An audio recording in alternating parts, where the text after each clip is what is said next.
School নপঢ়ালে ঐ মহৰ গোৱাল পাতিলে মহৰ পিঠিত উঠিল ঐ ভাবো মনে মনে কেনেকৈ লগে পাম তো। অসমৰ এক সাংস্কৃতিক সৰ্বোত্তম থলী জামুগুৰি হাট।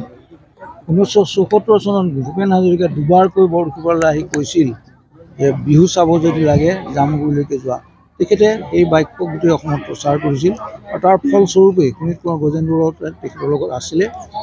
সেই সুযোগটো আমি গ্ৰহণ কৰি পেলাই বৰশিপাৰৰ ৰূপটো ইমান বিশাল কৰিবৰ কাৰণে সম্ভৱ হৈছিল। আন এটা কথা হৈছে বৰশিপাৰ মুকলি বিহুৰ স্বাভাৱিকতে গাঁৱৰ মানুহে যেনেকৈ নাচে, গাঁৱৰ মানুহে যেনেকৈ বিহু অনুভৱ কৰে, সেইটো ৰাখিবৰ কাৰণে চেষ্টা কৰিছিল। কোনো বিশেষ নীতি নিয়মৰ কথা নাছিল, কাৰা কাছা নীতি নিয়মৰ কথাটো নায়েই। পোচাক আদিৰ ক্ষেত্ৰতো অতি সহজভাৱে আমি কৰিব খুজিছিলোঁ আৰু সেই ধাৰাটো এতিয়াও চলি আছে। এতিয়াও মিচিংবোৰক, বিভিন্ন বনুৱা জনগোষ্ঠীবোৰক সকলোৱে আমাৰ লগত সহযোগিতা কৰে, একেলগে আমি কৰি আছোঁ। আৰু আজি আমি গৌৰৱৰে ক'ম বৰশিপাৰ মুকলি বিহু অসমৰ মুকলি বিহুৰ বাটকটীয়া। কাৰণ সেই সময়ত মই তেতিয়াও বৰপেটা, ওদালগুৰি আদি ঠাইলৈ ইয়াৰ পৰা গৈছিলোঁ, আমাক লৈ গৈছিলে কেনেকৈ মুকলি বিহু পাতিব লাগে তাৰ প্ৰশিক্ষণ লৈছিলে। এতিয়াতো সকলো গোটেই অসমত সকলো ঠাইতে হয় আৰু বৰশিপাৰ উচ্চ স্থানত এতিয়াও আছে।